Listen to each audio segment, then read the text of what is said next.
kasih Tuhan, kami siap mendengar firman-Mu, berbicara kepada kami, intervensi setiap konsep hamba-Mu, nyatakan isi hati-Mu bagi kami semua, bagi jemaat-Mu. Dan biar nama-Mu ditinggikan melalui pemberitaan firman Tuhan. Semua orang yang siap mendengar firman Tuhan, katakan bersama saya, amin. Shalom. Shalom Bapak Mama. Ya. Saya percaya kita semua dalam keadaan baik. Kalau Tuhan izinkan kita ada di sini, saya juga percaya bahwa Tuhan ingin melakukan sesuatu dalam hidup kita. Bapak Mama yang juga sedang mengikuti ibadah GBI Mawar Sarongso melalui live streaming atau media sosial yang ada dan juga Radio Mercy, kuasa Tuhan yang sama yang bekerja di tempat ini juga akan melawat Bapak Ibu yang ada di rumah. Hari ini saya ingin berbagi bagi Bapak Ibu, bagi kita semua tentang satu subtema dari tema tahunan kita. Tentang example, saya beri tema jadilah teladan. Dasar pemberitaan firman Tuhan bagi kita pagi hari ini saya pilih dari dua bacaan. Yang pertama 1 Timotius 4 ayat yang ke-12. Kemudian yang kedua dari Filipi pasal yang ketiga ayat yang ke-17. Ya, 1 Timotius 4 ayat yang ke-12 dan demikian firman Tuhan. Janganlah seorang pun menganggap engkau rendah karena engkau muda. Jadilah teladan bagi orang-orang percaya dalam perkataanmu, dalam tingkah lakumu, dalam kasihmu, dan dalam kesucianmu. Saya ulangi, jangan seorang pun menganggap engkau rendah karena engkau muda. Jadilah teladan bagi orang-orang percaya dalam perkataanmu, dalam tingkah lakumu, dalam kasihmu, dan dalam kesucianmu. Bacaan yang kedua dari Filipi pasal yang ketiga ayat yang ke-17.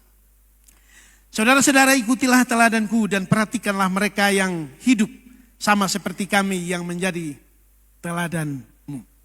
Bapak Ibu yang dikasihi oleh Tuhan, baru beberapa saat kita lewati Paskah. Ketika Paskah, saudara, Tuhan Yesus memberi teladan kesetiaan yang luar biasa. Kita bisa melihat dalam tekanan, dalam kondisi yang sangat buruk yang harus dihadapi, dia tetap setia menyelesaikan kehendak Bapa dalam kehidupannya. Artinya apa saudara? Model kita adalah Tuhan Yesus. Setiap orang percaya patronnya adalah Tuhan Yesus.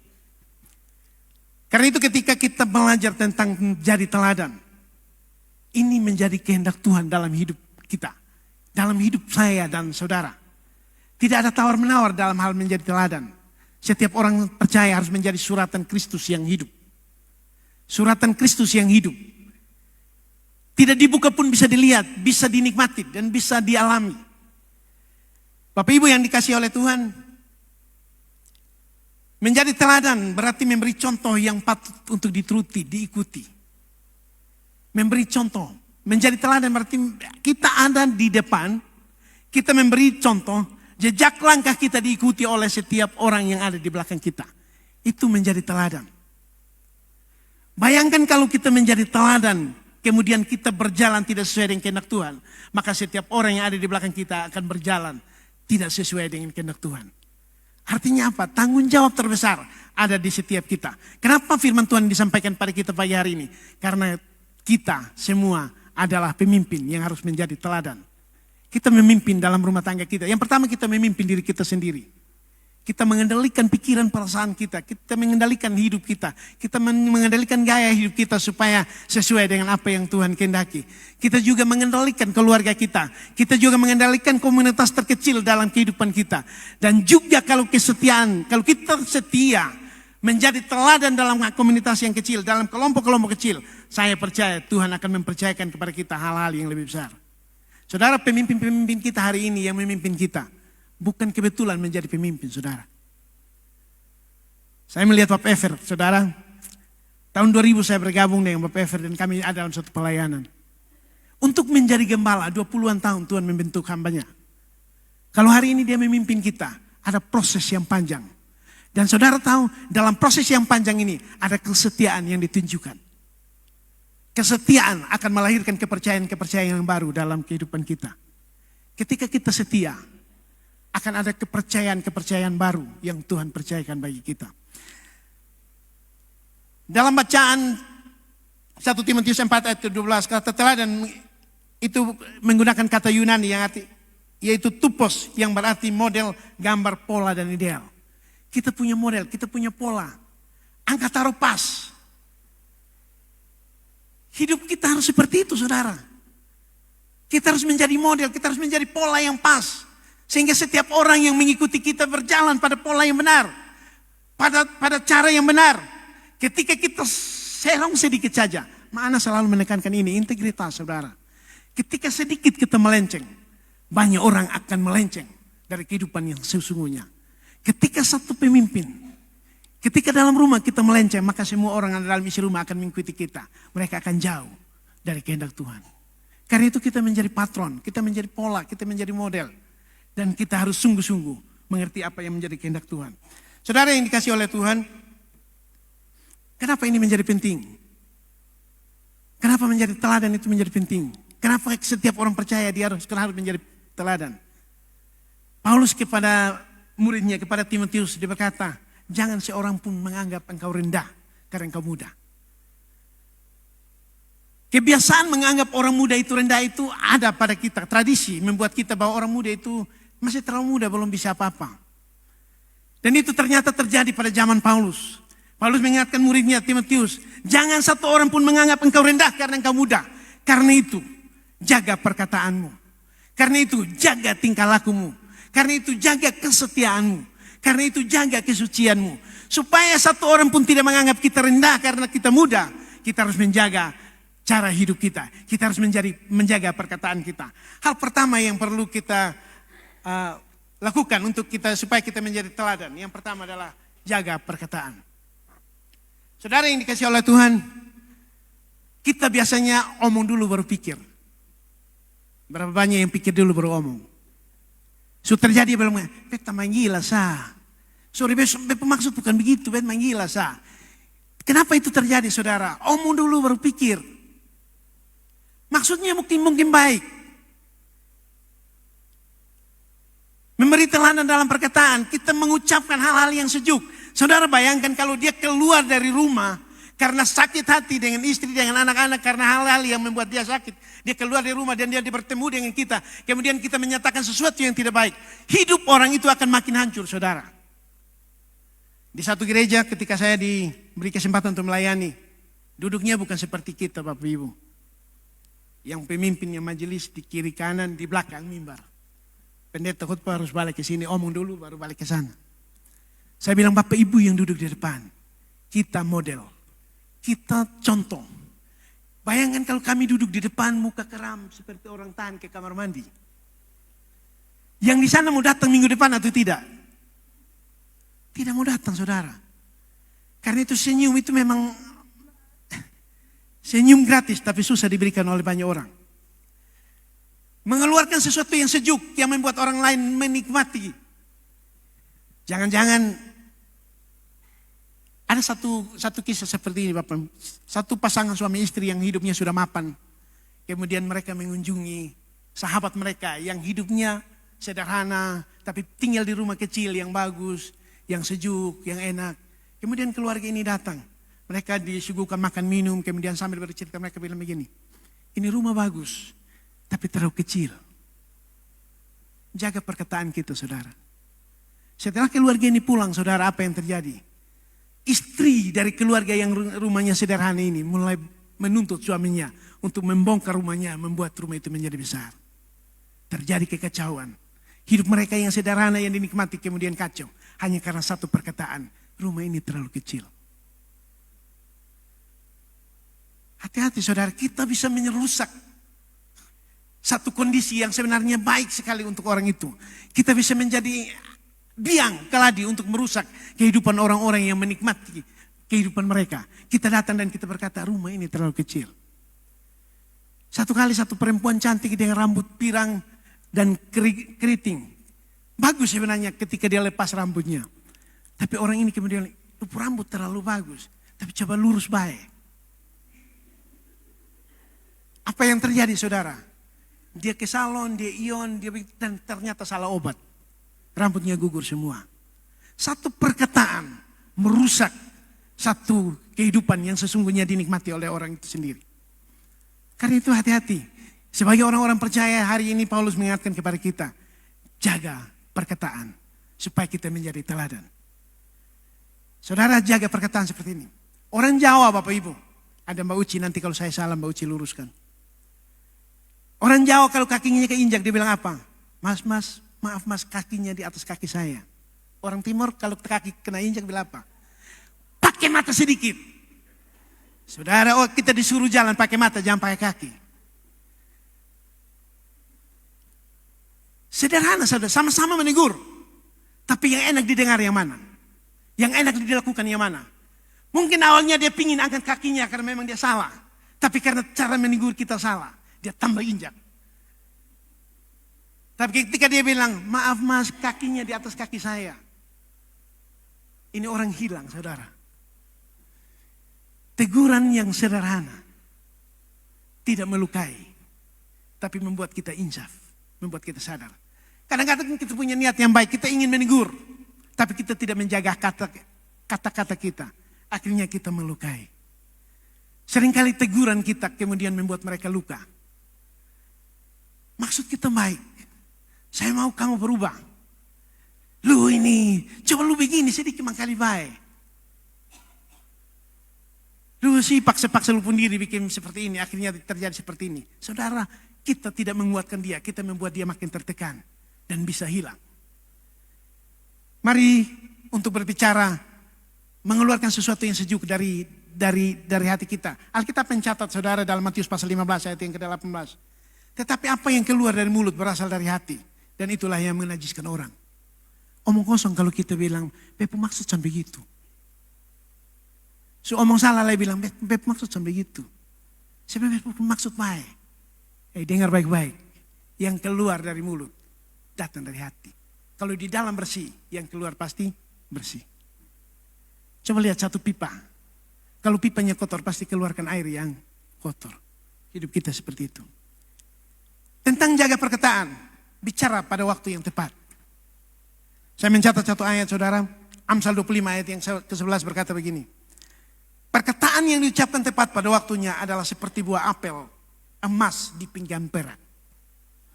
Perkataan yang tepat, perkataan yang diucapkan di waktu yang tepat adalah seperti buah apel, emas di pinggan perak. Artinya apa saudara? Ini menggambarkan tentang betapa serasi kalau dipajang bersamaan. Perkataan yang tepat, karena itu saudara, jangan bicara ketika kondisi emosional kita tidak stabil.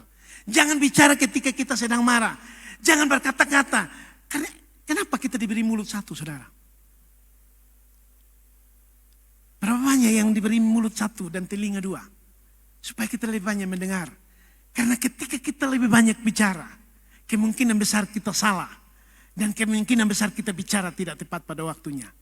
Maksud kita baik, akhirnya menghancurkan orang lain. Yang keriting bisa gugur rambutnya hanya karena salah pakai obat. Hanya karena mengikuti penilaian kita. Dengar baik-baik Bapak Ibu, kita semua yang ada hari ini. Kita hidup bukan karena perkataan orang. Kita hidup karena Tuhan memandang kita mulia dan indah. Tidak peduli. Saya ulang-ulang orang bilang rambut merah lagi. Keriting lagi. Terus mau ion, muka lurus.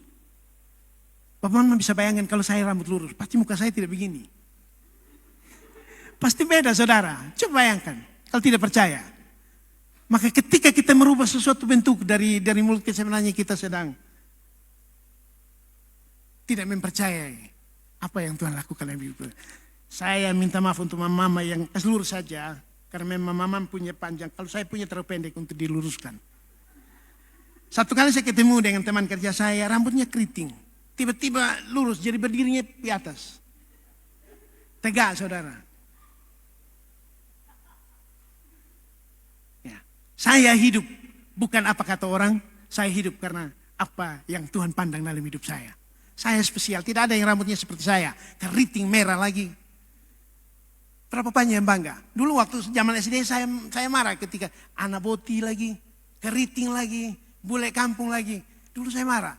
Sekarang saudara saya bangga jadi anak boti. Kenapa? Karena semua orang yang di luar boti pun mau pakai motif boti. akhirnya saya mengerti, saya hidup seperti yang Tuhan kehendaki dalam hidup saya. Saya tidak perlu merubah satu bentuk dalam hidup saya, karena saya spesial di mata Tuhan. Bicara pada waktu yang tepat, itu seperti apel emas di pinggan perak. Kemudian saudara, hal yang kedua, supaya kita menjadi teladan. Seperti yang Paulus ingatkan kepada Timotius. Bagaimana supaya kita menjadi teladan? Bagaimana supaya Timotius menjadi teladan bagi orang-orang percaya? Jaga tingkah laku. Nah ini yang sulit. Ini yang orang bicara tentang integritas. Omong lain bikin lain. Omong apa bikin itu. Integritas. Lakukan apa yang sudah kita katakan. Satu tindakan akan memberi saksi lebih keras dari banyak perkataan. Satu tindakan itu akan berbicara lebih banyak, memberi teladan, memberi contoh lebih banyak daripada satu bab perkataan. Saudara yang dikasih oleh Tuhan, kadang-kadang kita bicara tapi kita tidak konsisten. Orang Kristen hari-hari ini kehilangan konsistensi dalam dirinya. Omong lain, bikin lain. Hidup orang Kristen di gereja berbeda dari hidup orang Kristen di rumah. Kekristenannya di gereja berbeda dari kekristenannya di rumah. Kekristenannya di gereja berbeda dari kekristenannya ketika di tempat kerja, ketika di sekolah, ketika di tempat yang lain. Kita berpikir kita hanya perlu konsisten dengan perkataan kita ketika kita ada di gereja. Jaga mati. Jaga mati perkataan di gereja. Saudara, Tuhan yang kita sembah ada di mana-mana. Dia tahu kapan kita salah, dia tahu kapan kita konsisten, dan dia tahu kapan kita melakukan yang benar. Dalam hal menjaga tingkah laku, bicara tentang kejujuran saudara. Banyak orang hari-hari ini tidak jujur dengan diri sendiri. Saya kebetulan dipercaya untuk urus satu partai saudara. Kami punya satu caleg. Kemudian satu hari dia bangga menyanyi satu lagu, kemudian dia cium bendera partai lain. Saya pikir kalau saya pemilik partai itu saya akan bunuh dia. Di hari yang sama saudara, saya tidak kompromi, saya tidak perlu klarifikasi. Saya bilang hari ini saudara dikeluarkan dari caleg dan saudara tidak perlu menjadi anggota partai lagi. Konsisten. Orang-orang percaya kita harus tunjukkan dalam kehidupan kita. Apa yang kita omong, itu yang kita lakukan. Apa yang kita lakukan, itu yang telah kita omongkan. Jangan kita omong lain, kita bikin lain. Mata lihat lain, tangan kerja lain, mulut omong lain. Saudara yang dikasih Allah Tuhan, siapa yang jujur jalannya, keselamatan yang dari Allah akan kuperlihatkan kepadanya. Mazmur 50 ayat 23 bilang begini, siapa yang jujur jalannya, keselamatan yang dari Allah akan kuperlihatkan kepadanya. Yang akhirnya dituntut dari setiap pelayan Tuhan, dari kita orang-orang percaya, bahwa kita dapat dipercaya. Supaya kita dapat dipercaya, hal yang pertama, kita harus perkatakan dengan jujur. Kita harus konsisten dengan apa yang kita katakan. Kita omong ini, kita bikin itu. Supaya makin dipercaya. Dan saudara, Alkitab mencatat dalam 1 Korintus 4 ayat 2. Yang akhirnya dituntut dari pelayan-pelayan yang demikian. Dari kita, dari saya dan saudara. Adalah bahwa kita ternyata dapat dipercaya. Untuk dapat dipercaya ini prosesnya panjang. Tadi saya bilang Pak Pever untuk dapat menjadi gembala. 20-an tahun dibentuk saudara. Pimpin satu persekutuan doa. Kami pikul salon, kami pikul peralatan, ini kami pergi, kemudian kami melayani. Kami lakukan itu terus menerus. Siapa yang pernah membayangkan suatu saat Pak Efer akan menjadi gembala GBI Mawar Sarosoe? Tidak. Kami melakukan itu karena kami mengasihi Tuhan. Dan hari-hari ini di belakang Pak Efer ada serombongan anak-anak persekutuan doa generasi Yosua. Dan juga melayani sama-sama dengan Pak Efer. Ada kesetiaan. Karena kesetiaan itulah mereka dipercaya. Karena kesetiaan itulah mereka dipercaya. Saudara yang dikasih oleh Tuhan, jaga tingkah laku kita supaya kita menjadi teladan. Cara kita berperilaku itu akan membuat kita dipedomani, diteladani atau tidak. Beberapa jemaat saudara punya idola di gereja. Saya tahu idola jemaat ini, idolanya siapa ini, saya tahu. Dan itu menjadi pekerjaan besar buat kami semua yang duduk di depan. Kami menjadi patron, menjadi model saudara.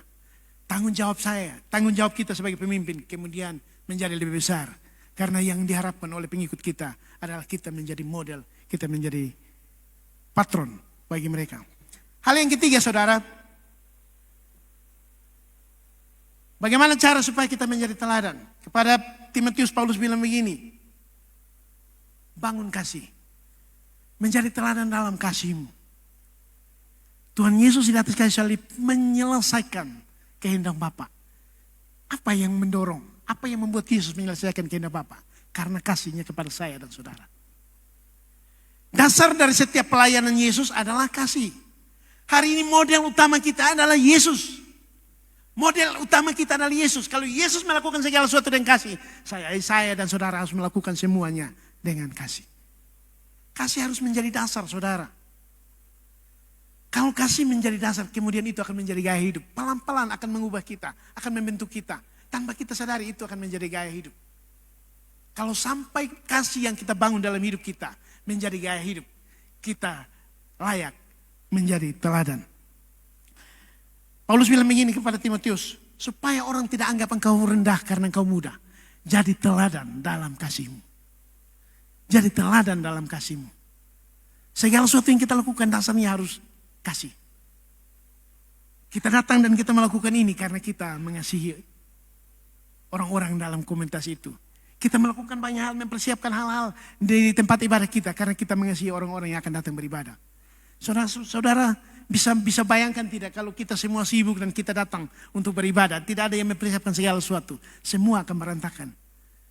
Semua yang kita lakukan hari ini, saudara, apapun yang kita sedang kerjakan hari ini, dasarnya harus kasih. Kenapa? Karena Yesus adalah model utama kita. Yesus menjadi contoh kita, pola kita.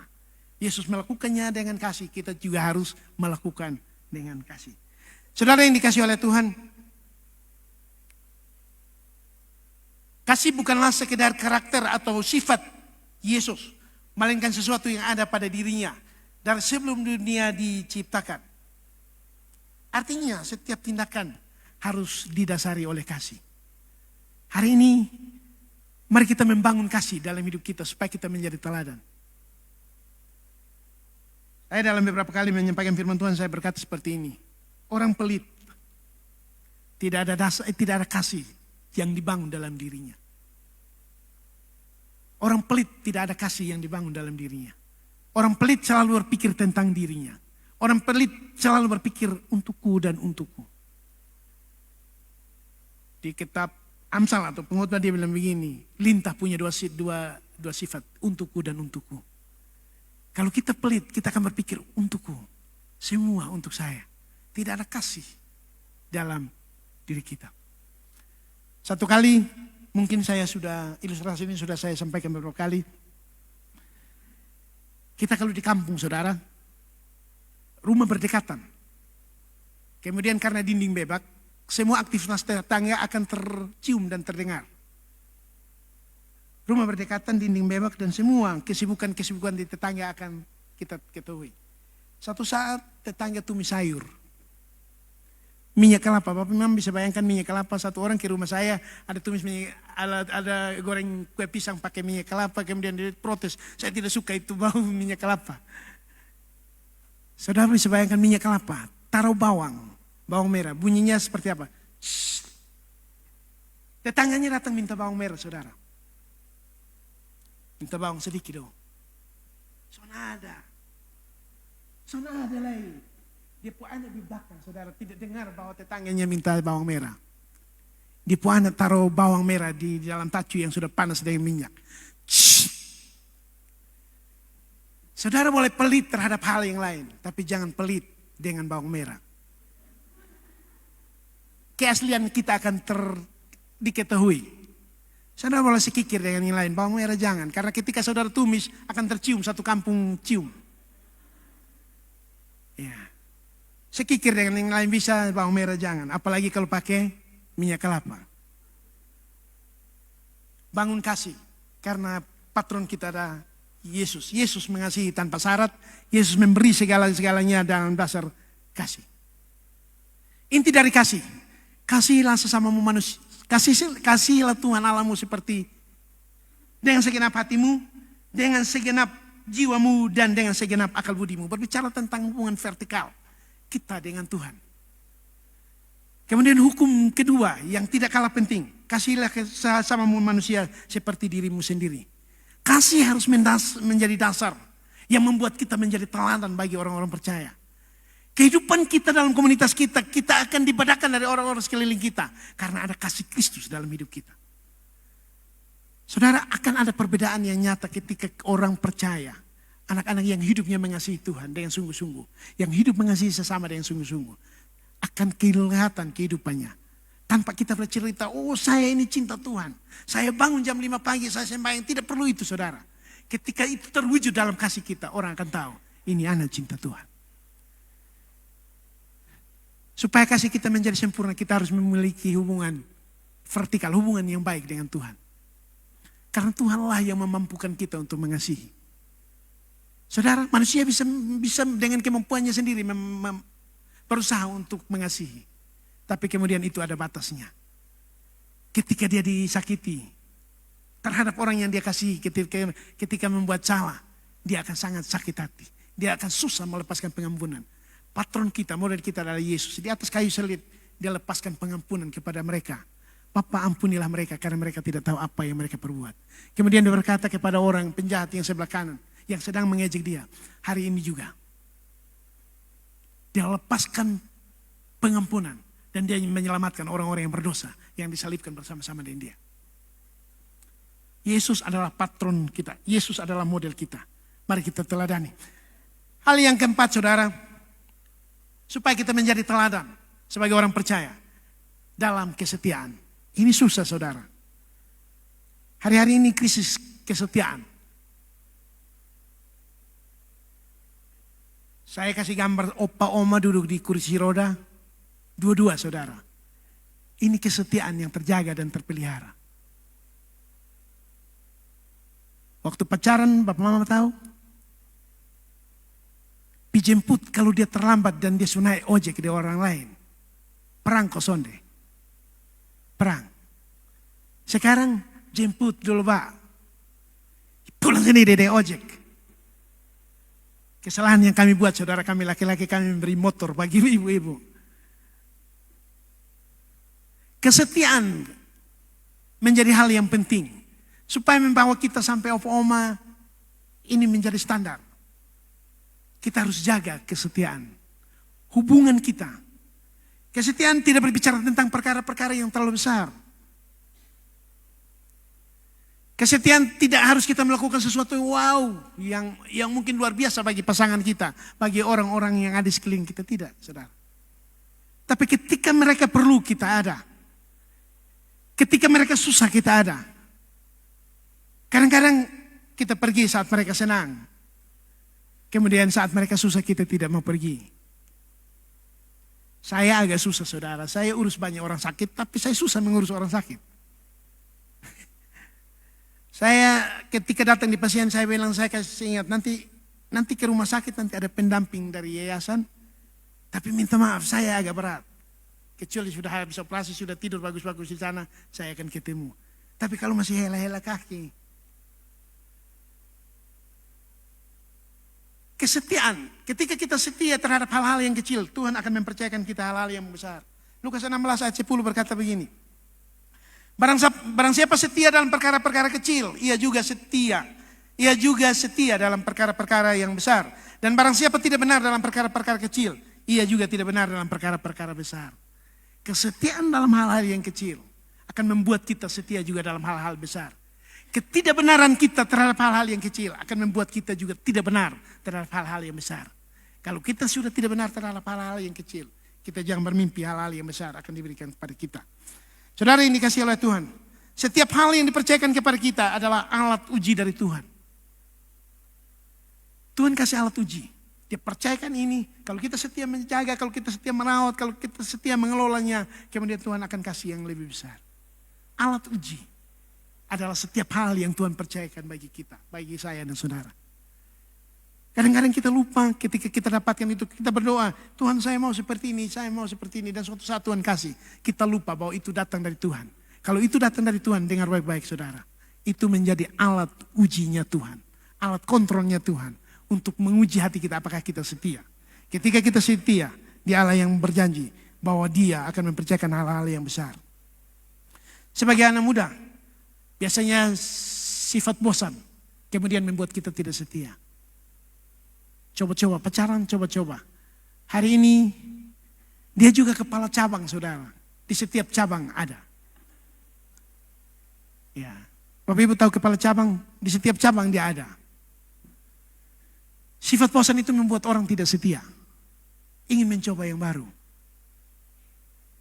Ingin mencoba yang baru dan ingin mencoba orang lain punya. Mari jaga kesetiaan. Karena hanya kesetiaanlah yang membuat kita menjadi teladan dan melayakkan kita menjadi anak-anaknya. Allah kemudian memandang kita, Dia layak untuk dipercaya. Dia layak untuk menjadi teladan. Yang terakhir saudara, supaya kita menjadi teladan, tingkatkan jaga kesucian. Supaya kita menjadi teladan, kita harus menjaga kesucian. Paulus kepada Timotius dia berkata begini, jangan seorang pun menganggap engkau rendah karena engkau muda. Jadilah teladan dalam perkataan, dalam tingkah laku, dalam kesetiaan, dan juga dalam kesucian. Saudara yang dikasih oleh Tuhan, supaya kita menjadi teladan dalam kesucian, kuncinya kita harus dekat dengan Tuhan. Untuk hidup suci hanya Roh Tuhanlah yang memampukan kita. Ketika kita berusaha dengan tenaga kita, dengan kekuatan kita, dengan segala upaya kita, kita tidak akan pernah mampu untuk menjaga yang namanya kesucian. Kecuali Roh Tuhan mengendalikan hati, pikiran dan perasaan kita. Kecuali roh kita terkoneksi dengan Roh Tuhan. Dia akan mengingatkan kita tentang kesalahan. Dia akan mengingatkan kita ketika kita salah. Dan dia akan membuat kita menjaga kesucian hidup. Kesucian bukan berarti kita tidak pernah salah dalam kehidupan kita. Juga bukan berarti kita selalu hidup kudus sempurna. Tidak, saudara. Tapi itu standar yang Allah taruh dalam hidup kita, bahwa rohnya mengendalikan hidup kita. Sehingga apa yang kita lakukan sesuai dengan kehendak Tuhan. Sesuai dengan apa yang Tuhan mau. Kita tidak melakukan sesuatu suka-suka kita. Suka-suka kita saja. Hari ini mau apa, suka-suka kita saja. Standar-standar kita bisa turunkan supaya kita tidak terima. Kesucian harus menjadi patron, menjadi model. Yang perlu kita jaga supaya kita tetap menjadi teladan dalam bagi orang-orang percaya. Supaya orang lain tidak memandang kita rendah karena kita muda. Jaga ini. Kesucian berbicara tentang komitmen untuk hidup sesuai dengan apa yang Tuhan kehendaki. Komitmen untuk hidup benar di hadapan Tuhan. Komitmen untuk hidup seperti yang Tuhan mau. Hari-hari ini kadang-kadang kita memaksakan hidup kita, saudara. Kita melakukan yang kita mau, kemudian kita minta Tuhan untuk meneguhkan yang kita mau. Kita memaksakan apa yang menjadi kehendak kita. Kemudian kita minta Tuhan, Tuhan teguhkan apa yang menjadi kehendakku. Doa Bapa kami mengajarkan sesuatu yang baik kepada kita. Jadilah kehendak-Mu. Jadilah kehendak Tuhan dalam hidup kita. Biar kehendak Tuhan yang mengendalikan kita. Dan hari ini saudara, ketika firman Tuhan kita dengar, mari izinkan roh kita terkoneksi dengan rohnya Tuhan. Supaya kita menjaga kesucian hidup. Kita harus punya hubungan yang baik dengan Tuhan. Kita harus punya hubungan yang baik dengan Tuhan. Dan Tuhan akan menggunakan rohnya yang kudus. Mengendalikan hati, pikiran, dan perasaan kita. Membuat hidup kita semakin berkenan di hadapan Tuhan. Satu catatan penting bagi kita saudara. Supaya kita hidup suci. Supaya kita hidup menjaga kesucian hidup kita. Kita harus bergaul karib dengan Tuhan. Punya hubungan yang baik dengan Tuhan. Sampai setiap detik. Sampai setiap hentakan nafas kita. Kita berkata terima kasih Tuhan. Hubungan yang baik. Tidak harus lipat tangan, tutup mata berdoa seperti orang munafik saudara. Tapi sampai setiap perkataan yang keluar dari mulut kita adalah terkoneksi dengan apa yang menjadi kehendak Tuhan. Saudara, kalau kita punya hubungan yang baik dengan Tuhan, ketika kita terima kasih Tuhan, itu dampaknya terlalu besar saudara. Tapi ketika hubungan kita jauh dari Tuhan, Tuhan rasanya terlalu jauh. Ketika tidak kita memiliki hubungan yang tidak baik dengan Tuhan, rasanya Tuhan terlalu jauh untuk dijangkau. Tapi satu perkataan orang-orang yang menjaga hubungannya dengan Tuhan, satu perkataan saja akan menarik Tuhan begitu dekat dengan hidupnya. Ada perkataan-perkataan yang penuh dengan kuasa. Saya dekat dengan satu sahabat saya, banyak perkataan yang diperkatakan kemudian itu terjadi, saudara. Saya bilang, Bu, pelan-pelan, jangan terus-terus. Selang 1 minggu, saudara, 1 minggu, paling lama 1 minggu. Hari ini dia bilang begitu, paling lama 1 minggu itu terjadi. Orang kalau memiliki hubungan yang baik dengan Tuhan, orang kalau memiliki hubungan, apa yang dia katakan, itu akan sungguh-sungguh terjadi. Hari ini saudara, kalau kita memiliki hubungan yang baik dengan Tuhan, apa yang kita katakan, itu penuh dengan kuasa. Itu penuh dengan kuasa dan sungguh-sungguh bisa terjadi dalam kehidupan kita. Saudara yang dikasihi oleh Tuhan, Paulus kepada Timotius menempatkan posisi jaga kesucian hati. Itu pada bagian yang terakhir. Karena akan menjadi sia-sia segala sesuatu yang kita jaga. Ketika kita menjaga perkataan kita, ketika kita menjaga tingkah laku kita, kita menjaga kesetiaan kita, kemurnian kita. Tapi kita tidak menjaga kesucian hati kita, semua menjadi sia-sia. Kunci dan segala sesuatu yang kita lakukan untuk Tuhan, dalam pelayanan kita, dalam pekerjaan kita, dalam segala hal. Bahwa hati kita harus tetap suci. Hati kita harus tetap benar. Harus tetap sesuai dengan apa yang menjadi kehendak Tuhan. Saudara yang dikasihi oleh Tuhan, 5 hal yang Paulus ingatkan kepada Timotius. 5 hal yang sama yang disampaikan Tuhan kepada kita pagi hari ini. Jaga perkataan kita. Dari perkataan kita harus keluar kata-kata yang hidup. Perkataan yang hidup yang membangkitkan orang. Jaga tingkah laku kita. Omong apa bikin itu supaya orang menjadikan kita contoh. Supaya bisa dipedoman, bisa diteladani. Jaga kesetiaan kita terhadap hal-hal yang kecil. Mari lakukan yang sungguh-sungguh. Kita lakukan sungguh-sungguh seperti kita lakukan untuk Tuhan, bukan untuk manusia. Kemudian jaga kesucian hati kita. Biarkan kita terkoneksi dengan Tuhan supaya Tuhan mengingatkan kita, mengendalikan, supaya roh Tuhan mengendalikan hati dan pikiran perasaan kita sesuai dengan apa yang Tuhan kehendaki. Amin untuk firman Tuhan. Jemaat Tuhan, mari kita bangkit berdiri, kita nyanyikan